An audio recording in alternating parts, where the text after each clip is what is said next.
dal leen ak jàmm ci AGT News chaîne bi leen di jox xibaar yi wér te wóor abonné leen ngir dara bañ leen a raw.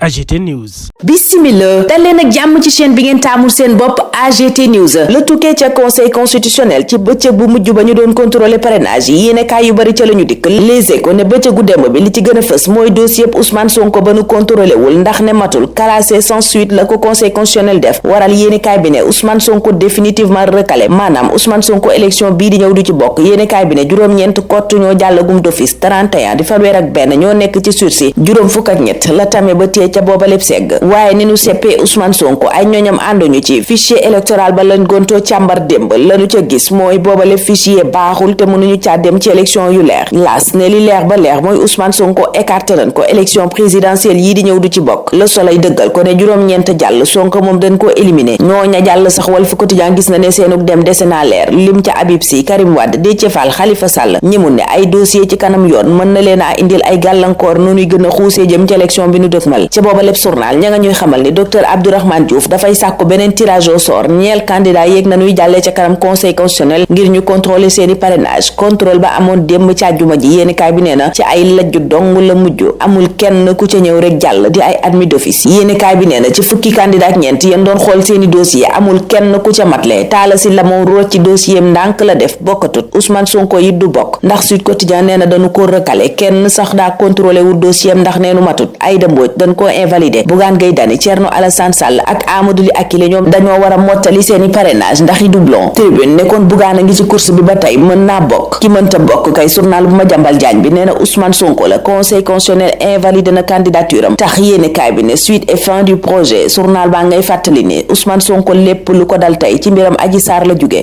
L'informateur ne ci solution ba ci dissolution la booba projet mujj ak Ousmane Sonko moom maa fas ci xët bu njëkk Dakar Presse ak Le Regard ñaari yéenekaay yépp xamal ñu ne élection présidentielle bii di ñëw yaakaaram yàkkeeku na ca ndax du bokk conseil constitutionnel la ko seppi réew mi quotidien ne écarté définitivement kay lañu def Ousmane Sonko source a ne Sonko mooma Mame Mbaye Niang ko assumé conseil constitutionnel daal di koy doggali avocat maître Ciré Clédor Ly ca l'info naan nanu ko écarté moo jaarul yoon ndax conseil constitutionnel dafa ubbi dossier bi ci ginnaaw mandataire gi ma doon te damaa waroon a teewee bu ñuy càmbar booba lépp dossier loola ñu def salfaañe yoon weesuuka farce électorale di tappale wura yi nee na ca lañu jëm ñoom nag fa nu jëm ak lañu fas yéenee def mooy kalaame ja yëf ya jéem koo dabu fépp fu nu ko mën a defee ngir delloo si yoon maître Moussa Diop mi ne ci loxol yoon Malick Ndiaye Momar Ndaw Babacar Ndiaye Ibnou Taymiyya Silla Amsatou Sow Sidibé ak Mamadou Dieye ñoom ñépp yéenekaay bi na la dal Sonko leen dal bu képp Sonko baa leen mat ndax dañu leen a sepp ci élection yi tegeenee bés bi ne waaye Sonko bàyyiwut ndax am nay palang bu weesoo awakaam yéene daanu def recours yéenekaay bi nee na Habib Sy Cheikh Tidiane Dieye ak Diomaye mën nañoo sauver projet bi Mame Mbaye Niang te boobu lépp yéenekaay di wax ci coow li doxoon digganteem ak Ousmane Sonko coowal Prodac beeg diffamation bi Mame Mbaye Niang nee na ngëm yàllaam la mujjee yokk mbiram Prodac moom maître Ciré Clédor Ly ak ñoñam ña ngay xam le ca Vox Populi ne rabat dari lañu ca fas yéene dugal ñu fekkati maître Ciré Clédor Ly ca Libération muy ñaawlu ni conseil constitutionnel doxalee waaye it xamle yeneen jéego yañ nar a seqi teg ci mbiram Ousmane Sonko lu soxal mbiram Diomaye Faye ak parrainage am El Malick Ndiaye ngay xam le ca boobaleb journal ne téeméer boo jël ci juróom-ñeent fukk yaak juróom-ñett ci fukki junneeg ñaari parrain yi ñu ne nekkuñu ci fichier électoral bi ñooña ne wuñu woon ci kele ba ñu déposé ñoom ca conseil constitutionnel tax El Malick Ndiaye ni xel teey na ndax boobaleb kele dañu koo bàyyee conseil constitutionnel ay fan docteur Abdourahmane Diouf moom ci yéenekaay yu bari ma ngay wéy di sàkku ñu amalaat tirage au sort ba tentative de sortie irrégulière de correspondance maanaam jéem a génne bataaxal ca kaso ba te awut yoon loola la ñuy toppee ndaw si di Colline Faye doomi France bi yéenekaay bi ne defeereeti nanu ko altine lay xam fu muy mujj gannaaw ñaari retour de parquet yéenekaay bi ne Colline nga ca commissariat bu Grand Yoff di xaar lu procureur di dogal ci moom l'observateur moom booba jamono ñëw ci tension bi ci marché bi ñàkkum ceeb ak ñàkkum gaz yéenekaay bi moom la xëy joxoñ ne riino parfumé maanaam ceebu mbay mi ni mu yokkoo dafa jéggi dayo gaz moom kenn sax da koo tegatut bët journal bi indi ci leeral li chef service régional bu commerce bu Dakar mi yëgle ne saafara tàmbali naam feeñ ci yooye la jafe-jafe Les Échos mel ni ku naan li jara wut saafara dëgg kay mooy mbëkk mi émigration clandestine yéenekaay baa ngi cay indi ay xayma yu doy waar diggante ña faatu ña yegg ak ñi jàpp ci yoon bi yéenekaay bi ne lu mësta am fanweeri junni ak juróom-ñeent yu teg juróom-ñeenti téeméer ak fukki migrant ñoo yegg ca Canary atum